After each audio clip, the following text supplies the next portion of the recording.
Phylum Annelida को जब आप समझना स्टार्ट करते हैं तो इस फाइलम से आगे बढ़ने पे आपको जितने भी फाइलम नजर आएंगे सब के सब सिलोमेट होंगे।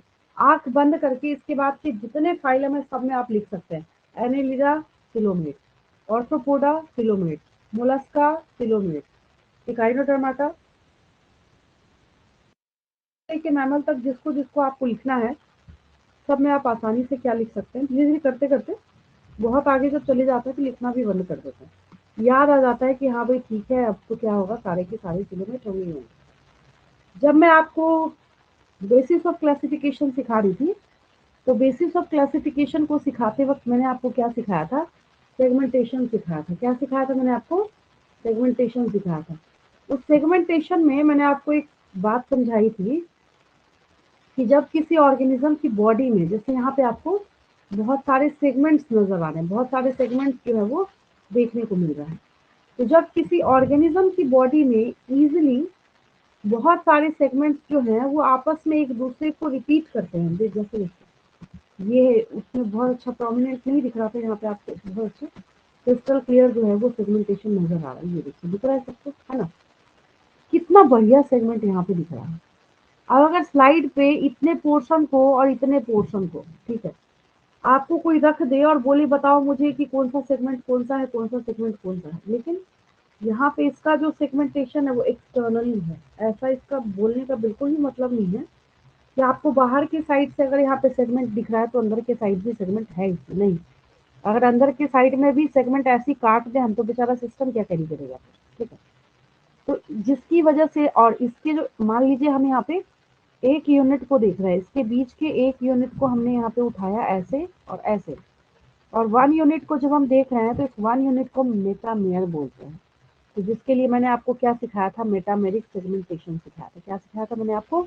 Metameric segmentation. तो देखो एक बात और यहाँ पे आपको बताई जा रही है कि इसके पास मेटामेरिक सेगमेंटेशन है। हम क्या बोल सकते हैं इसको कि the body is metamerically segmented. Coelomate तो 2000% कंफर्मेशन के साथ होगा, मैंने आपको ट्रिक बता रखा है, ठीक है। अब आते हैं थोड़ा सा इसके हैबिटेट के ऊपर, जो कि पहला पॉइंट लिखा जाता है किसी भी फाइलम को लिखने के लिए। फर्स्ट पॉइंट जो हम शुरू करते हैं वो कहाँ से करते हैं? पहले हम ये तो देख लें पाया कहाँ जाता है, रहता कहाँ है, ठीक है, कैसा दिखता है, ठीक है। तो एक्वाटिक भी है ये और टेरेस्ट्रियल भी, आप जानते हैं। अर्थवॉर्म को आपने लैंड पर भी देखा है, खेतों में भी देखा है, एग्रीकल्चरल फील्ड में, मतलब हर जगह आपको देखने को मिलता है। गार्डन एरिया में देखिएगा वहां भी दिखेगा आपको। ये मैरीन वाटर में भी सर्वाइव कर सकते हैं, फ्रेश वाटर में भी सर्वाइव कर सकते हैं। अब पानी में रह रहा है, एक्वाटिक है, तो एक्वाटिक में दोनों चॉइस है इसके पास, फ्रेश में भी रह सकता है, मैरीन में भी रह सकता है। टेरेस्ट्रियल है तो टेरेस्ट्रियल में इसके पास चॉइस क्या है? ये फ्री लिविंग भी रह सकता है। कुछ ऐसे फॉर्म्स हैं समटाइम्स, मतलब कभी कभी ये पैरासिटिक होगा, ठीक है। क्योंकि आपने organ system level of organization की शुरुआत कर रखी है, तो जिसकी वजह से ये भी क्या करता है, organ system level of organization को शो करने का काम करता है। अब इसको देख के मुझे ये बताइए इसमें आपको सिमेट्री कैसी दिख रही है? आपको सिमेट्री कैसी दिख रही है इसमें? Ma'am bilateral. ठीक है, रेडियल तो नहीं नजर आ रहा कि इसको? बहुत आसान है, इसको देखिए, बस देख के एनालाइज करना है आपको कि ये कैसा है, कौन सी सिमेट्री वाला आपको यहाँ पे नजर आ रहा है। बायलेटरल है, सिंपल सी बात है। यहाँ पे कैसी सिमेट्री है इसके पास? बायलेटरल, ठीक है। तो बायलेटरल सिमेट्री जब है तो ये कितने जर्म लेयर्स कैरी करेगा? तो पहले से ही आप क्या कर रहे हैं, ट्रिप्लोब्लास्टिक ट्रिप्लोब्लास्टिक ट्रिप्लोब्लास्टिक, ये बेचारा कैसे हो जाएगा डिप्लोब्लास्टिक? इसका भी ट्रिप्लोब्लास्टिक होने का सवाल ही नहीं उठता कि ये भी कैसा है, ट्रिप्लोब्लास्टिक है, ठीक है। और इनका जो बॉडी सरफेस है तो उस पे आपने अभी अभी देखिए तुरंत मैंने आपको शो कर रखा है कि ये बॉडी सरफेस जो है, मतलब वेल डिस्टिंक्ट जिसको बोलते हैं ना, बिल्कुल प्रोमिनेंट, मतलब जिसको देख के उसको पहचाना जाए। जैसे सपोज कीजिए कि आपकी कोई पहचान होगी, कोई ऐसा बच्चा होगा जिससे बहुत ज्यादा कर्ली हेयर होंगे, तो हम बोलेंगे पूरे स्कूल में ढूंढना है तो हाँ भाई जाओ जिसको सबसे ज्यादा कर्ली हेयर होंगे उसको पहचानो। तो कुछ डिस्टिंक्टिव फीचर होता है, तो एग्जैक्टली उसी तरीके से इसका डिस्टिंक्टिव फीचर क्या है, इसकी बॉडी में क्या प्रेजेंट है, सेगमेंट्स प्रेजेंट है। ये सेगमेंट्स को कैरी करने का काम करता है, हमेशा याद रखेंगे। और सेगमेंट के एक यूनिट को क्या कहते हैं हम लोग, सेगमेंट के एक यूनिट को क्या कहते हैं, हाँ मेटामेर्स कहते हैं। क्या कहते हैं हम लोग, मेटामेर्स कहते हैं, हमेशा याद रखेंगे। ठीक है, आगे जब हम बढ़ते हैं, सवाल ये उठता है कि आखिर ये एनेलिडा एनेलिडा एनेलिडा हम कर तो रहे हैं, इसका नाम आखिर आया कहाँ से। तो इसका नाम यहाँ से आया कि एन्यूल का मतलब क्या होता है, रिंग होता है। तो एन्यूल मतलब जब रिंग होता है तो हमने वहां से उठा के इसका नाम क्या रख दिया, हमने एनेलिडा रख दिया। ठीक है, और ये जो एनेलिडा है तो इसमें लॉन्गिट्यूडनल और सर्कुलर मसल्स भी अवेलेबल होते हैं, जिसकी वजह से ये क्या करता है, इजीली लोकोमोशन कर पाता है। अगर आपसे पूछा गया what is the significance of presence of longitudinal and circular muscles in Annelida, आपको आंसर में सिर्फ एक ही चीज लिखनी है, दैट हेल्प्स इन लोकोमोशन।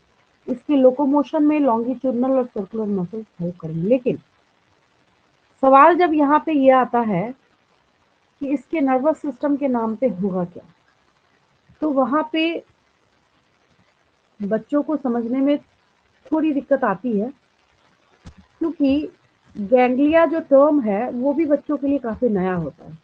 ठीक है, तो आप जब कभी भी गैंग्लिया के बारे में, स्पेशली अर्थवॉर्म में जब आप देखना स्टार्ट करते हैं, तो गैंग्लिया में हमेशा एक चीज आपको यहाँ पे लिखी रहती है कि कैसा कैरी करेगा। मतलब गैंग्लिया समझे, इसका जो, जैसे आपका रिप्रेजेंटेशन आप सेंट्रल नर्वस सिस्टम से करते हैं ना, तो इसके पास ना पेयर्ड गैंग्लिया प्रेजेंट होता है। क्या होता है इसके पास, पेयर्ड गैंग्लिया प्रेजेंट होता है। देखिए पेयर्ड क्यों बोला जा रहा है, मैं बता रही हूँ आपको।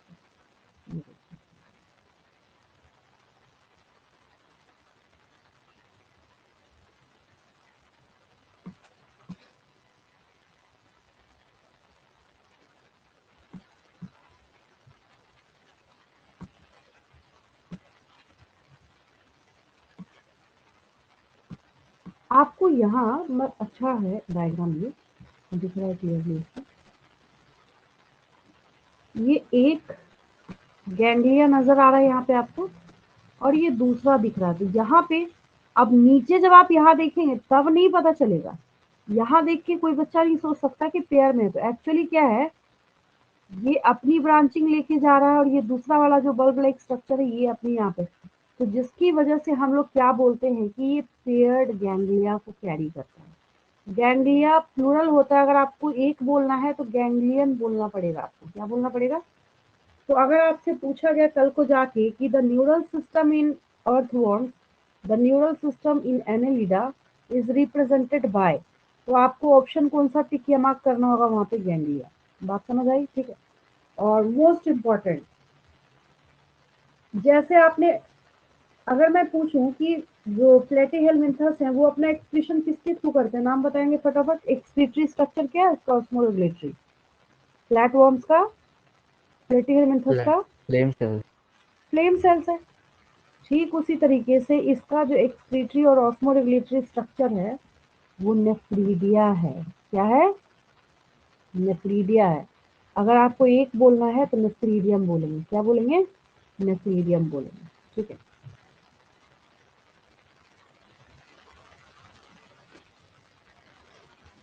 आपने इसको देखा है, ये पैरापोडिया जो आपको यहाँ पे कैरी करने वाला, ये आपको क्या दिख रहा है यहाँ पे, नेरिस जो दिख रहा है, इसको देखा है आपने, नेरिस को देखा है कभी आपने।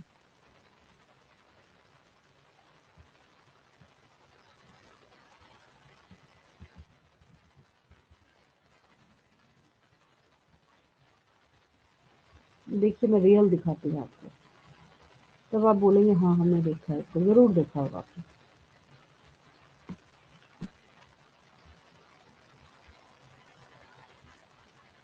इसको देखा है आपने,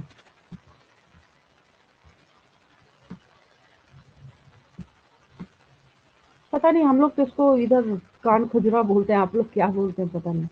बोला जाता है कि कोई सोया रहता है, अगर बेड पे चढ़ गया ना तो कान में चला जाता है, उसकी वजह से इसका नाम पड़ा। इसको देखा है आपने, यस और नो।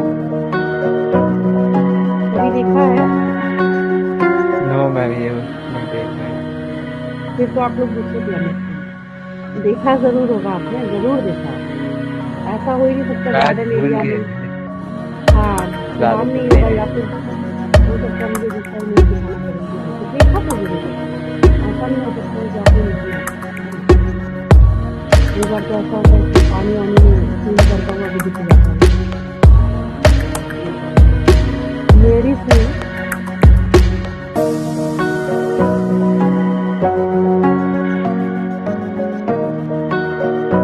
मैं क्यों इसके बारे में फोकस कर रही हूँ, रीजन भी मैं बता रही हूँ आपको। देखिए, अच्छा ये जो ऑर्गेनिज्म आपको दिख रहा है इसमें और अर्थ फॉर्म में क्या फर्क लग रहा है आपको?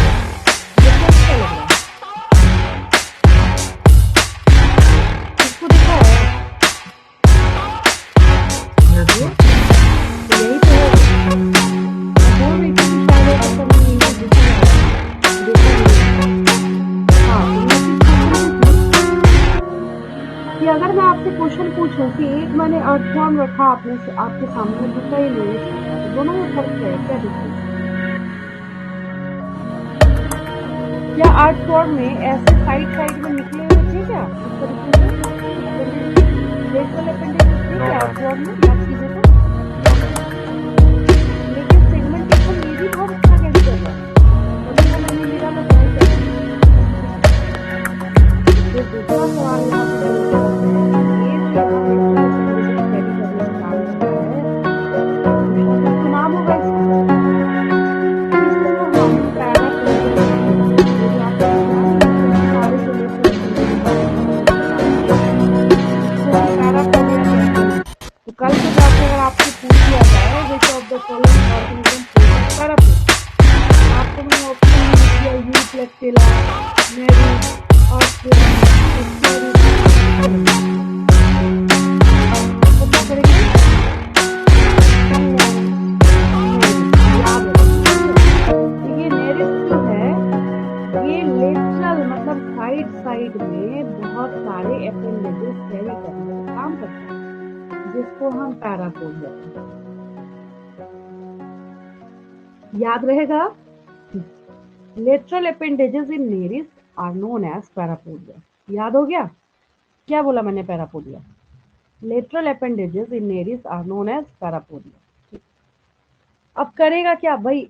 आपके जब दो पैर हैं तो आप जिंदगी भर चलने में इस्तेमाल लेते हैं उसका, तो ये तो इतना सारा कैरी कर रहा है, ये भी कुछ करता होगा, तो ये अपना लोकोमोशन में हेल्प लेगा उससे। लोकोमोशन मतलब बोलने का मतलब पानी वानी में है तो स्विमिंग में उससे हेल्प लेगा ये। ठीक? सबसे बड़ा और चौंकाने वाला जो पॉइंट है ना यहाँ पे, इसके पास क्लोज्ड सर्कुलेटरी सिस्टम है, सबसे बड़ी बात है। रीजन क्या है? इसके बाद हम ऑर्थोपोडा पढ़ने वाले हैं, लेकिन ऑर्थोपोडा के पास भी ओपन सर्कुलेटरी सिस्टम है, बट ये उसके पहले बैठा होने के बावजूद भी क्लोज सर्कुलेटरी सिस्टम कैरी कर रहा है। ये याद रखने वाली बात है, ठीक है? और ये तो खैर आपने अभी अभी याद ही किया कि इसके पास जो एक्सक्रीशन एंड ऑस्मोरेगुलेशन करने के लिए एक स्पेशलाइज्ड पार्ट ऑर्गन है, दैट इज नेफ्रिजिया।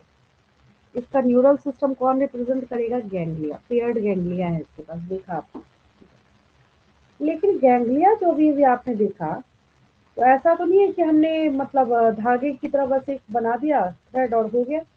गैंग्लिया जब आपने देखा तो गैंग्लिया में आपने एक चीज और नोटिस करी कि यहाँ पे ये अपनी ब्रांचिंग भी तो कैरी करेगा ना। ऐसे देखिए जा रहा है ये, जैसे आपके नर्व्स रन करते हैं आपकी बॉडी में, तो जिसकी वजह से हम लोग क्या कहते हैं इसके बारे में कि ये जो है और ये जो गैंग्लिया कैरी कर रहा है, तो इसके पास लेटरल नर्व्स भी हैं, उसको भी कनेक्ट करता है ये। और आगे बढ़ते ही जैसे ही मैं आपको कोऑर्डिनेट्स और नॉन कोऑर्डिनेट्स में डिफरेंशिएट कराऊंगी, कुछ बेसिक डिफरेंस तो मैंने पहले भी बता रखा है आपको, लेकिन और एक ट्रिक मैंने ये भी सिखाया है आपको कि आप जो अपना खुद का और आप अपनी बॉडी का जो पॉइंट लिखेंगे ना, उस पॉइंट का उल्टा करके पॉइंट आप किसका लिख देंगे? उसका उल्टा करके पॉइंट आप लिख देंगे नॉन कोऑर्डिनेट्स का। तो आप तो नॉन कोऑर्डिनेट पढ़ रहे हैं।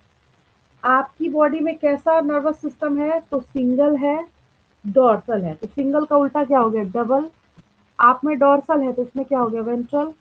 आप में सिंगल है तो इसमें कैसा होगा, पेयर्ड। याद हो गया। अपनी बॉडी का उल्टा कर दीजिएगा इसमें, तो इसमें कैसा हो गया, पेयर्ड गैंग्लिया हो गया। लेटरल नर्व्स में अपने आप को ये वहां पे डिवाइड करता है। इसके पास डबल नर्व कॉर्ड है, लेकिन पोजिशनिंग क्या है इसकी बॉडी में, वेंट्रल होता है। इसमें अब ये नहीं कि आपकी बॉडी में डॉर्सल है तो ये भी डॉर्सल ही कैरी करेगा। आपका वर्टिब्रल कॉलम, जो बैक में आपका पूरा नर्वस सिस्टम रन कर रहा है, कहाँ है वो, जिसका भी आप देखिएगा कि नर्व रिलेटेड कभी कोई सर्जरी हुई ना किसी की, तो हमेशा आप नोटिस कीजिएगा कि बैक साइड में सर्जरी हुई होगी। ठीक है। आपकी बॉडी में हार्ट कहाँ है, वेंट्रल है या डॉर्सल है, हार्ट कहाँ है आपकी बॉडी में। Ma'am ventral.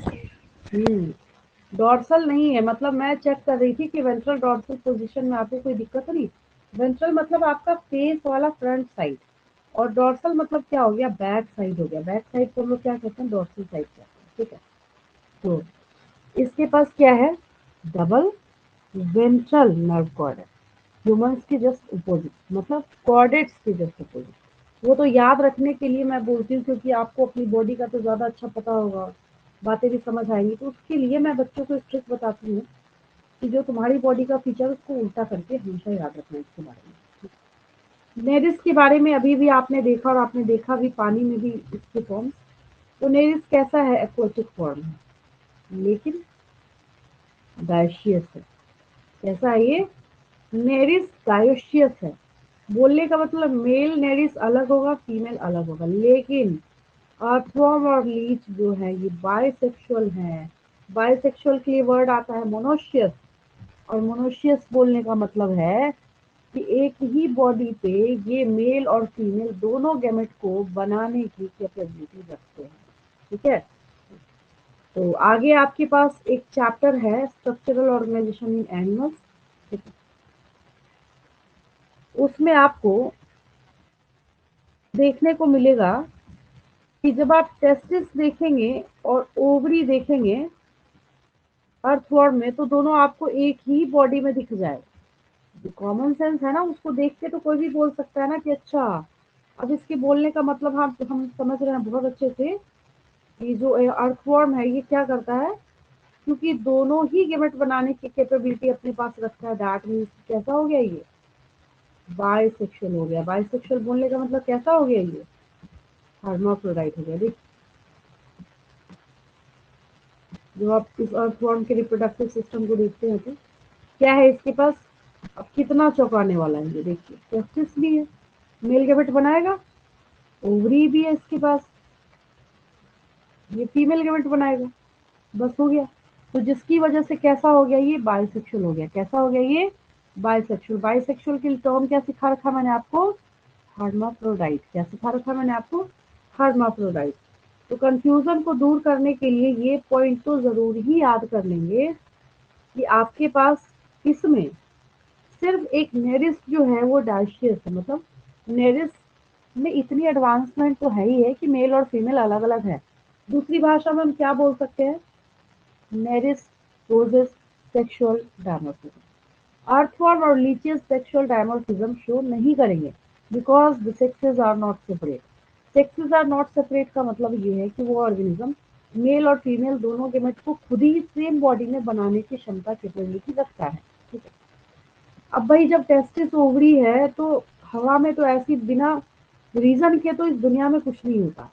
तो जब टेस्टिस ओवरी का नाम आपने सुन लिया, यूनिसेक्सुअल बाइसेक्सुअल सब आपने सुन लिया, बोले अच्छा, इसका मतलब है कि जो रिप्रोडक्शन जो है वो तो 2000% गारंटी के साथ सेक्सुअल होगा। तो कॉमन सेंस लगाएंगे, आप टेस्टिस पढ़ रहे हैं, ओवरी पढ़ रहे हैं, ये भी पढ़ रहे हैं कि बाइसेक्सुअल, तो हम अंत में जाके क्या लिखेंगे, सेक्सुअल रिप्रोडक्शन। हो ही नहीं सकता, दैट्स इम्पॉसिबल।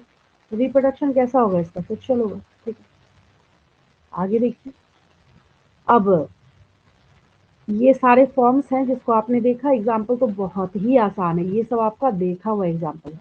एनिमल किंगडम की खासियत ये है कि जैसे जैसे चैप्टर में आगे बढ़ते हैं ना, हर चैप्टर में क्या होता है, बायो में जितने भी चैप्टर जो बच्चे पढ़ाई करते हैं, तो टीचर उनको बोलते हैं देखो अभी पढ़ लो नहीं तो आगे दिक्कत होगी। इसमें उल्टा है, इसमें आगे समझ लीजिए और फिर बाकी का जो पोर्शन है ना, बाद के जो पोर्शन है वो आसान हो जाते हैं। उसके इजी होने का क्या रीजन है कि उससे बच्चे फेमिलियर होते हैं। जैसे नेरी से अभी भी मैंने आपको शो करा तो आपने बोला कि हाँ हमने जो है वो देख रखा है इसको, ठीक है।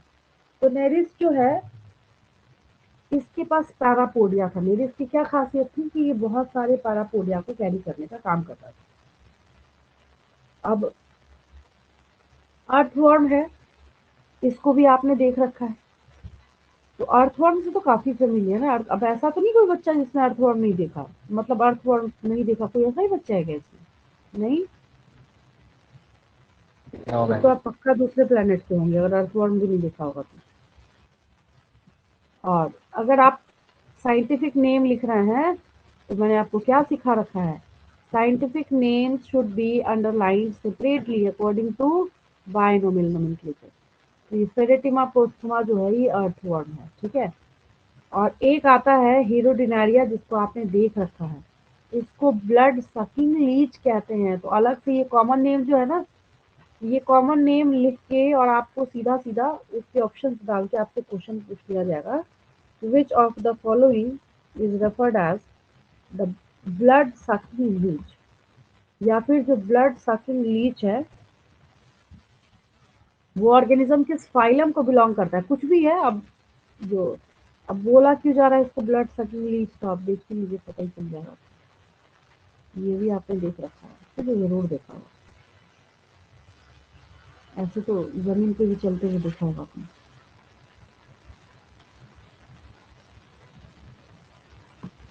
ये देखो, देखा है आपने इसको, लीच को देखा है, इसको यस ब्लड मैम। सकिंग बोला ना तो मैंने भी वैसा ही डायग्राम निकाल दिया। डायग्राम नहीं मतलब इमेज की आपको याद हो सही में ब्लड सकिंग है, ठीक है ना। ये लीच है, ये नहीं पता चल रहा, रुकिए दूसरा इमेज दिखाती हूँ आपको, पता तो चल ही रहा होगा बट और अच्छा दिख जाएगा आपको।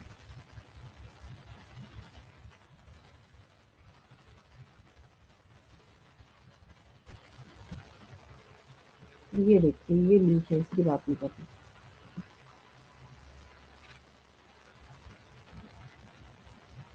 इसको देखा है आपने, Yes, ma'am. है ना, ये देखा होगा, ऐसे जमीन वमीन पे ऐसे घास वास के बीच में भी चलता रहता है ये, है ना। लीच है ये, ठीक है। तो हीरोडिनारिया है, ये क्या है, हीरोडिनारिया है। आपको एनेलिडा याद हो गया,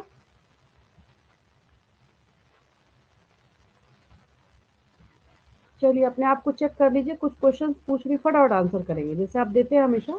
सारे बच्चों को बोल रही हूँ, एक ही दो बच्चों की आवाज आती है, बाकी को या तो समझ नहीं आता या नींद आ रही होगी इतनी रात में पढ़ाई करते करते। थोड़ा सा उधर से जवाब देंगे तो मुझे भी अच्छा लगेगा कि नहीं भी बच्चे सीख रहे हैं, है ना। चलिए सिमेट्री कैसे दिख रही है आपको इसमें? बायोलेट्रल। Bilateral. ठीक है, वेरी गुड। ये सिलोमेट होगा या असिलोमेट होगा? किलोमीटर होगा। ठीक है। Kilometer. सेगमेंटेशन शो करने वाले जो यूनिट्स होते हैं उनको क्या टर्म देते हैं हम लोग? मेटामेर्स। Very good. Metamers. हाँ ठीक है, वेरी गुड। इसका जो नेम एनेलिडा है वो हमने कहाँ से आइसोलेट करा है? लैटिन एनालस। हाँ, एन्यूल या एन्यूलस मतलब ही रिंग होता है, छोटे छोटे रिंग्स होते हैं, वही Little से। rings. हाँ, what is the significance of presence of longitudinal and circular muscles in annelida? Follow Helps in motion. locomotion. ठीक है। And which organism of annelida possesses lateral appendages? मेरे Nails. And name that lateral appendages. Parapodia. What is the significance of presence of parapodia? Helps in swimming. Very swimming. good. Which type of circulatory system is present in earthworm? Nephridia. Close type. Closed circulatory system पूछ रही हूँ, अच्छा ठीक है। Close. And name the excretory and osmoregulatory structure in annelida. Nephridia. Nephridia. Nephridia, very good. And the number of ganglia in earthworm. Paired ganglia मतलब 2 हो गया यहाँ पे, ठीक है।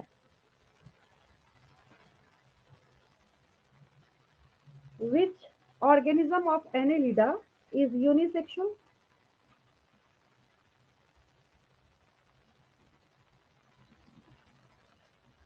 Ma'am leches.